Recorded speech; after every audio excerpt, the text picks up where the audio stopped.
Libro 11. 1. Las propiedades y privilegios naturales de un alma razonable son que se ve a sí misma, que puede ordenarse y componerse a sí misma, que se moldea según su propia voluntad, que cosecha sus propios frutos, mientras que las plantas, árboles y criaturas irracionales, cualquier fruto que produzcan, ya sea propiamente o solo de manera análoga, lo producen para otros, no para sí mismos. Además, siempre y en cualquier lugar, más temprano o más tarde, su vida termina, pero aún así tiene su propio fin, porque no es como los bailarines y actores, que si son interrumpidos en alguna parte de su acción, la acción completa se vuelve imperfecta, pero ella, en cualquier momento o acción en que sea sorprendida, puede completar y hacer pleno lo que tiene entre manos, de modo que pueda despedirse con el consuelo de haber vivido plenamente, sin faltarle nada de lo que le correspondía.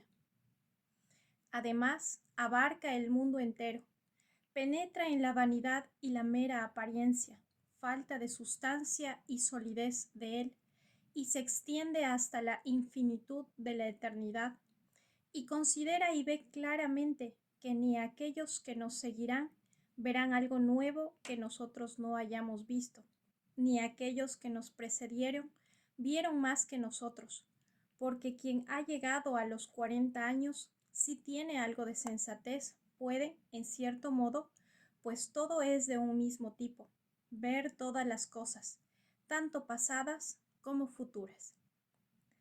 Es propio y natural para el alma del hombre amar a su prójimo, ser verdadera y modesta, y no considerar nada tan importante como a sí misma, lo cual también es propio de la ley. De ahí se deduce que la razón sana y la justicia son lo mismo, y por lo tanto que la justicia es lo principal que las criaturas razonables deben proporcionarse como su fin. 2. Una canción o danza agradable, el ejercicio de Pancraciasta, los deportes que te suelen gustar mucho, los despreciarás fácilmente si divides la voz armoniosa en tantos sonidos particulares de los que consiste y de cada uno en particular te preguntas, ¿es este o aquel sonido el que me conquista? Porque te avergonzarás de ello. Y lo mismo por vergüenza si consideras cada movimiento y postura por separado, y así también para el ejercicio del luchador. En general, sea lo que sea, además de la virtud y aquellas cosas que proceden de la virtud que te afectan mucho, recuerda dividirlas así y mediante esta clase de división en cada particular alcanzar el desprecio de todo. Esto debes transferir y aplicar a toda tu vida también. 3. Qué bendita y feliz es esa alma que está siempre lista, incluso ahora mismo, si es necesario, para separarse del cuerpo, ya sea por extinción, dispersión o continuación en otro lugar y estado.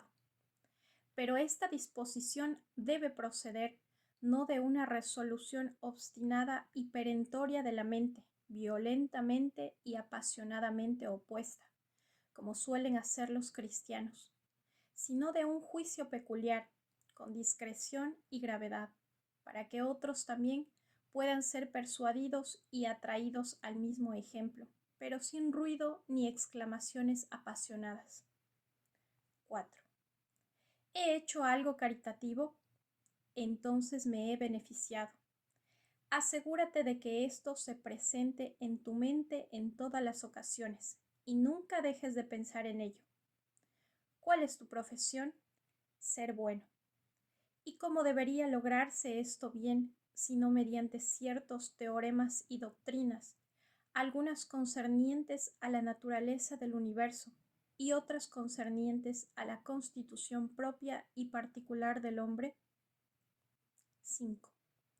Las tragedias se introdujeron e instituyeron originalmente para recordar a los hombres las oportunidades y casualidades del mundo, que estas cosas en el curso ordinario de la naturaleza suceden así, que los hombres que se complacían y deleitaban con tales accidentes en este escenario no se afligieran y entristecieran por las mismas cosas en un escenario más grande.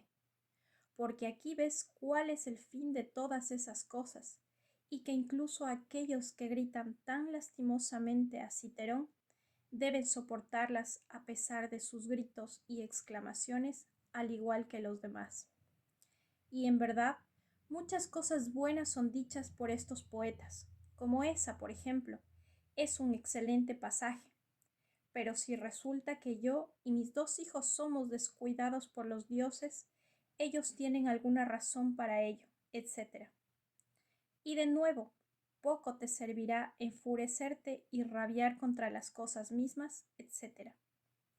De nuevo, cegar la vida de uno como una espiga de maíz madura y cualquier otra cosa que se encuentre en ellos que sea del mismo tipo. Después de la tragedia se introdujo la antigua comedia, que tenía la libertad de atacar los vicios personales, siendo por tanto a través de esta libertad y libertad de expresión de muy buen uso y efecto para restringir a los hombres de la arrogancia y la soberbia. Con este fin, Diógenes también tomó la misma libertad.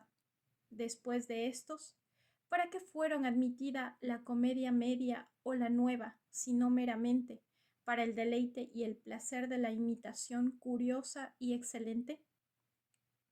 Se escapará, cuida de ello, etc.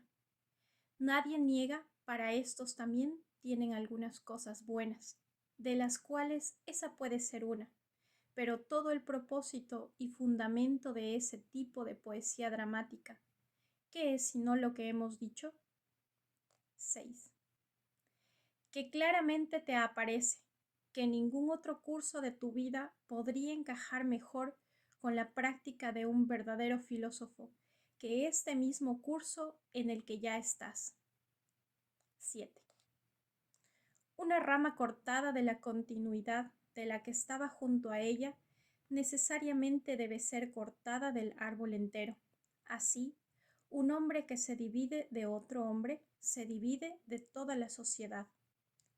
Una rama es cortada por otra, pero el que odia y se muestra adverso se corta a sí mismo de su vecino y no sabe que al mismo tiempo se divide a sí mismo de todo el cuerpo o corporación.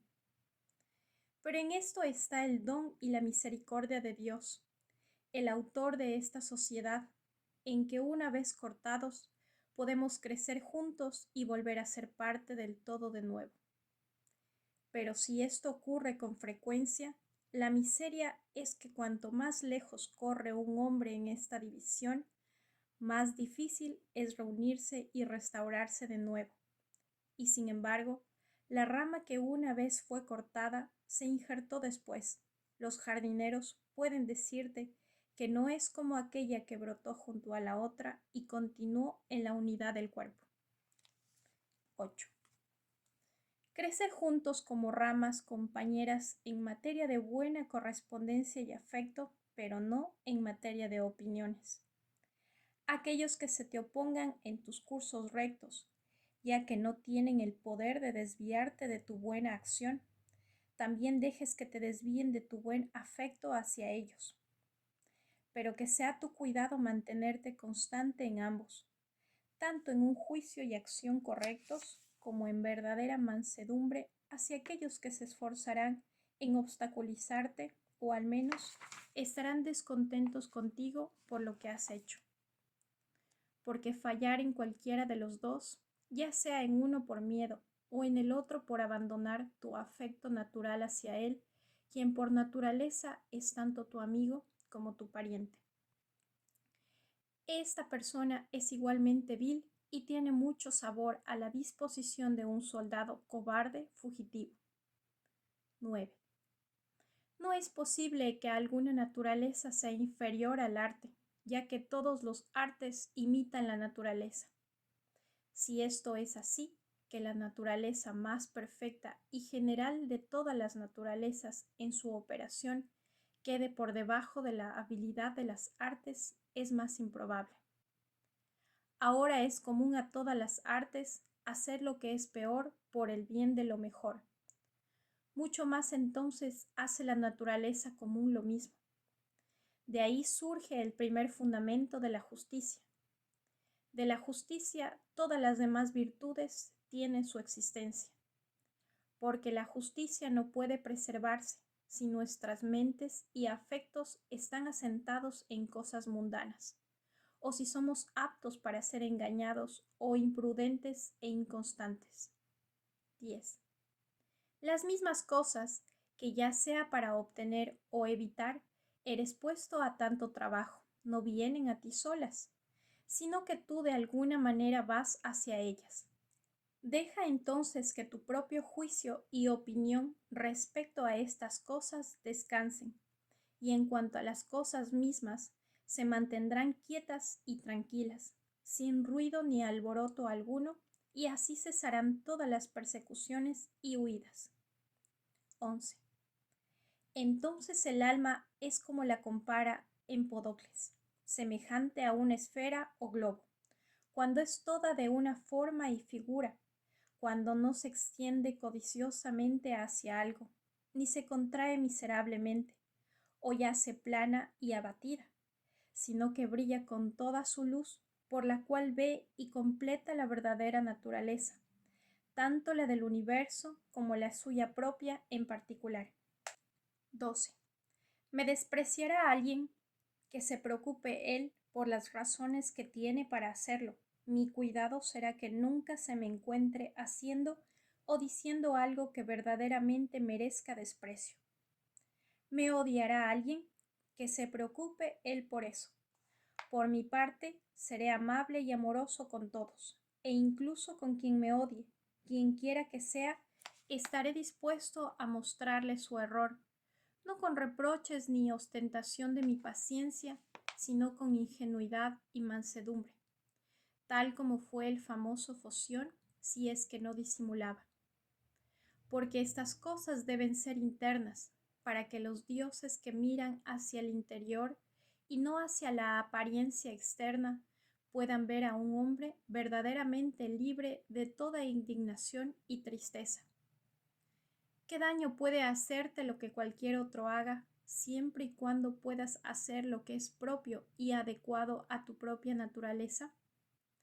¿No aceptarás tú aquello que es ahora oportuno para la naturaleza del universo? 13. Se desprecian mutuamente y sin embargo buscan agradarse unos a otros, y mientras buscan superarse en pompa y grandeza mundanas, se rebajan y prostituyen en su mejor parte unos a otros. 14. Qué podrido e insincero es aquel que dice: estoy resuelto a comportarme en adelante con todos ustedes con toda ingenuidad y simplicidad. Oh hombre, ¿qué quieres decir? ¿Qué necesidad hay de tu profesión? La cosa misma lo mostrará. Debería estar escrito en tu frente. No bien se oye tu voz, tu semblante debe ser capaz de mostrar lo que hay en tu mente, así como el que es amado sabe de inmediato por la mirada de su amada lo que hay en su mente. Así debe ser para todo el mundo aquel que es verdaderamente simple y bueno, como aquel cuyos sobacos son ofensivos, que cualquiera que esté cerca, tan pronto como se acerque él, puede olerlo, quiera o no. Pero la afectación de la simplicidad no es de ninguna manera loable. No hay nada más vergonzoso que la amistad pérfida.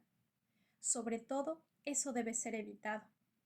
Sin embargo, la verdadera bondad, simplicidad y amabilidad no pueden esconderse tanto que, como ya hemos dicho, en los mismos ojos y el semblante se mostrarán. 15. Vivir felizmente es un poder interior del alma, cuando está afectada con indiferencia hacia aquellas cosas que son por su naturaleza indiferentes. Para estar así afectada, debe considerar todos los objetos mundanos, tanto divididos como enteros, recordando además que ningún objeto puede por sí mismo generar ninguna opinión en nosotros, ni puede venir a nosotros, sino que se mantiene fuera, quieto y tranquilo, sino que nosotros mismos generamos y como si imprimiéramos en nosotros mismos opiniones sobre ellos. Ahora está en nuestro poder no imprimirlas, y si se infiltran y se esconden en algún rincón, está en nuestro poder borrarlas. Recordando además que este cuidado y circunspección tuya es para continuar solo por un tiempo, y luego tu vida llegará a su fin. ¿Y qué debería impedirte que hagas bien todas estas cosas? Porque si son conforme a la naturaleza, regocíjate en ellas y deja que te sean placenteras y aceptables. Pero si son contra la naturaleza, busca lo que es conforme a tu propia naturaleza, y si es para tu crédito o no, usa toda la velocidad posible para alcanzarlo, porque nadie debe ser culpado por buscar su propio bien y felicidad. 15. De todo debes considerar de dónde viene, de qué cosas consiste y en qué se transformará, qué será su naturaleza o a qué se parecerá cuando se transforme y que no puede sufrir daño por este cambio. Y en cuanto a la necedad o maldad de los demás, para que no te perturbe y aflija, primero en general así. ¿Qué relación tengo con estos? Y que todos nacimos para el bien de los demás. Luego, más particularmente, después de otra consideración, como un carnero es primero en un rebaño de ovejas y un toro en una manada de ganado. Así nací yo para gobernarlos. Empieza aún más alto, incluso desde esto, si los átomos no son el principio de todas las cosas, lo cual creer es lo más absurdo, entonces debemos conceder que hay una naturaleza que gobierna el universo. Si tal naturaleza, entonces todas las cosas peores están hechas por el bien de las mejores, y todas las mejores por el bien de los demás. Segundo, ¿qué clase de hombres son en la mesa y en sus camas, etcétera? Pero sobre todo, cómo son forzados por las opiniones que sostienen a hacer lo que hacen, y aun esas cosas que hacen, con qué orgullo y presunción las hacen. Tercero, que si hacen estas cosas correctamente, no tienes razón para estar afligido, pero si no son correctamente, es necesario que las hagas en contra de su voluntad y por mera ignorancia. Porque según la opinión de Platón, ningún alma yerra voluntariamente, así que por consiguiente, tampoco hace nada de otra manera de lo que debe, sino en contra de su voluntad. Por eso se afligen siempre que se les acusa, ya sea de injusticia o falta de conciencia, o avaricia o en general, de cualquier tipo de trato injusto hacia sus vecinos. Cuarto, que tú mismo transgredas en muchas cosas, y eres igual que ellos, y aunque tal vez te abstengas del acto mismo de algunos pecados, sin embargo, tienes en ti una disposición habitual hacia ellos, pero que ya sea por miedo o vanagloria, o algún otro respeto ambicioso y tonto, te abstienes. Quinto, que ya sea que hayan pecado o no, no lo entiendes perfectamente, porque muchas cosas se hacen por vía de política discreta, y en general, un hombre debe saber muchas cosas primero antes de poder juzgar verdadera y juiciosamente la acción de otro hombre. Sexto, que cada vez que te afliges gravemente o haces gran lamento, poco recuerdas entonces que la vida de un hombre no es más que un momento de tiempo, y que dentro de poco todos estaremos en nuestras tumbas. Séptimo, que no son los pecados y transgresiones en sí mismo lo que nos perturba propiamente, porque tienen su existencia en las mentes y entendimientos solo de quienes los cometen, sino nuestras propias opiniones sobre estos pecados. Elimina entonces y contenta con apartarte de esa concepción tuya, que es una cosa grave, y has eliminado tu ira. Pero ¿cómo debería eliminarla? ¿Cómo? razonando contigo mismo que no es vergonzoso, porque si lo que es vergonzoso no es el único verdadero mal que existe, también serás impulsado mientras sigas el instinto común de la naturaleza, a evitar lo que es malo, a cometer muchas injusticias y a convertirte en un ladrón y cualquier cosa que contribuya a la consecución de tus fines mundanos previstos. Octavo. Cuántas cosas pueden y a menudo siguen a tales accesos de ira y dolor, mucho más graves en sí mismas que esas mismas cosas por las que estamos tan afligidos o enojados. Noveno, que la mansedumbre es una cosa invencible si es verdadera y natural, y no afectada o hipócrita. Porque como podrán incluso los más fieros y maliciosos que puedas concebir seguir adelante contra ti, si sigues siendo manso y amoroso con él, y que incluso en ese momento, cuando esté a punto de hacerte daño, estés bien dispuesto y en buen estado de ánimo, con toda mansedumbre para enseñarle y para instruirle mejor. Por ejemplo, hijo mío, no nacimos para esto, para lastimarnos y molestarnos unos a otros. Te lastimará a ti, no a mí, hijo mío, y así mostrarle con fuerza y plenamente que es así en verdad, y que ni siquiera las abejas lo hacen entre sí, ni ninguna otra criatura que sea naturalmente sociable. Pero esto debes hacerlo no burlonamente, no con reproches, sino con ternura, sin ninguna dureza de palabras. Tampoco debes hacerlo por vía de ejercicio o de ostentación, para que aquellos que estén presentes y te escuchen te admiren, sino siempre de manera que nadie sea consciente de ello, salvo él mismo. Sí, aunque haya más presentes al mismo tiempo. Estos 9 puntos particulares, como tantos regalos de las musas, asegúrate de recordarlos bien y empieza un día, mientras aún estés vivo, a ser un hombre de verdad. Pero por otro lado, debes tener tanto cuidado de no halagarlos como de no enojarte con ellos, porque ambos son igualmente faltos de caridad y igualmente dañinos. Y en tus pasiones considera de inmediato que enojarte no es parte de un hombre, sino que ser manso y gentil, ya que muestra más humanidad, también muestra más hombría. Que en esto hay fuerza y nervios, o vigor y fortaleza, de los cuales la ira y la indignación carecen por completo. Porque cuanto más cerca esté todo de la impasibilidad, más cerca estará del poder. Y así como el dolor procede de la debilidad, también lo hace la ira. Porque ambos, tanto el que está enojado como el que está afligido, han recibido una herida y cobardemente se han rendido, por así decirlo, a sus afectos. Si deseas tener un 10º punto también, recibe este 10º regalo de Hércules, el guía y líder de las musas. Es parte de un hombre loco esperar que no haya hombres malvados en el mundo, porque es imposible. Ahora bien, para que un hombre soporte suficientemente bien que haya hombres malvados en el mundo, pero no soporta que nadie transgreda contra él mismo, es contrario a toda equidad y de hecho tiránico. 17.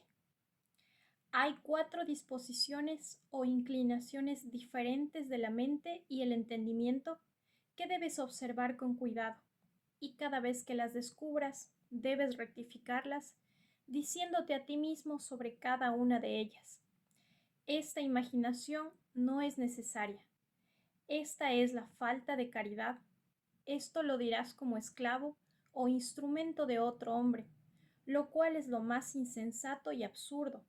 Para la cuarta, debes reprenderte y reprocharte severamente, por permitir que esta parte más divina en ti se convierta en sujeta y estar sujeta a esa parte más innoble de tu cuerpo y a los deseos y concupiscencias groseras de él.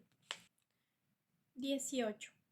Cualquier porción de aire o fuego que haya en ti, aunque por naturaleza tienda hacia arriba, sometiéndose sin embargo a la ordenanza del universo, permanece aquí abajo en este cuerpo mixto. Así que cualquier cosa que haya en ti, ya sea terrenal o húmeda, aunque por naturaleza tienda hacia abajo, sin embargo, es contrario a su naturaleza tanto levantarse hacia arriba como permanecer en su lugar. Tan obedientes son incluso los elementos mismos al universo, soportando pacientemente donde quiera que sean colocados, hasta que el sonido, por así decirlo, de su retirada y separación. ¿No es entonces una cosa grave que solo tu parte razonable sea desobediente y no soporte mantenerse en su lugar? Sí, aunque no se le ordene nada contrario a ella, sino solo lo que es conforme a su naturaleza. Porque no podemos decir de ella cuando es desobediente, como decimos del fuego o el aire, que tiende hacia arriba, hacia su elemento propio, porque entonces va en la dirección contraria. Porque el movimiento de la mente hacia cualquier injusticia o incontinencia, o hacia el dolor, o hacia el miedo, no es más que una separación de la naturaleza. Además, cuando la mente se aflige por algo que ha sucedido por la providencia divina, también abandona su lugar, porque fue ordenada a la santidad y piedad, que consiste especialmente en una humilde sumisión a Dios y su providencia en todas las cosas, así como a la justicia. Estas también son parte de esos deberes, que como naturalmente sociables estamos obligados a cumplir y sin los cuales no podemos convivir felizmente unos con otros. Sí, y de hecho el fundamento y la fuente de todas las acciones justas. 19. Aquel que no tiene un mismo fin general siempre, mientras viva, no puede ser siempre el mismo hombre. Pero esto no será suficiente a menos que también añadas cuál debería ser este fin general, porque así como la concepción general y la aprehensión de todas aquellas cosas que sin ningún fundamento cierto son consideradas buenas por la mayor parte de los hombres, no pueden ser uniformes y acordes, sino sólo aquellas que están limitadas y restringidas por algunas propiedades y condiciones ciertas, como la comunidad, que nada se conciba como nuevo, que no sea común y públicamente bueno. Así también, el fin que nos propongamos debe ser común y sociable, porque quien dirige todos sus movimientos y propósitos privados a este fin, todas sus acciones serán acordes y uniformes, y de este modo seguirá siendo el mismo hombre. 20. Recuerda la fábula del ratón de campo y el ratón de ciudad, y el gran susto y terror que el segundo sufrió. 21. Sócrates solía llamar a las concepciones y opiniones comunes de los hombres los espantapájaros comunes del mundo, el terror propio de los niños tontos. 22. Los lacedemonios, en sus espectáculos públicos, solían asignar asientos y formas para sus extranjeros en la sombra. Ellos mismos se contentaban con sentarse en cualquier lugar. 23. Lo que Sócrates respondió a Perdicas sobre por qué no acudió a él, para no morir de la peor manera, dijo, es decir, no siendo capaz de devolverle el bien que me han hecho. 24. En las antiguas letras místicas de los Efesios había una advertencia que un hombre siempre debería tener en mente alguno de los antiguos dignos. 25. Los pitagóricos solían mirar temprano en la mañana primero a los cielos, para recordarse a sí mismos aquellos que constantemente e invariablemente cumplían su tarea, así como para recordarse a sí mismos la orden, la pureza y la simplicidad desnuda, porque ninguna estrella o planeta tiene cobertura alguna. 26. Como se veía Sócrates cuando se vio obligado a ceñirse con una piel, Santipa, su esposa, le había quitado la ropa y se la había llevado, y lo que dijo a sus compañeros y amigos, que estaban avergonzados y por respeto a él, se retiraron cuando lo vieron así vestido. 27. En materia de escribir o leer, debe ser enseñado antes de poder hacer alguna de las dos cosas, mucho más en materia de vida. Porque naciste esclavo de tus sentidos y afectos brutales, desprovisto sin enseñanza de todo verdadero conocimiento y razón sana. 28. Mi corazón sonrió dentro de mí. Acusarán incluso a la virtud misma, con palabras odiosas y despreciativas. 29. Como aquellos que anhelan higos en invierno cuando no se pueden obtener, así son aquellos que anhelan hijos antes de que se les sean concedidos. 30. Siempre que un padre besa a su hijo, debería decir en secreto para sí mismo, dijo Epicteto, mañana tal vez muera. Pero estas palabras son ominosas.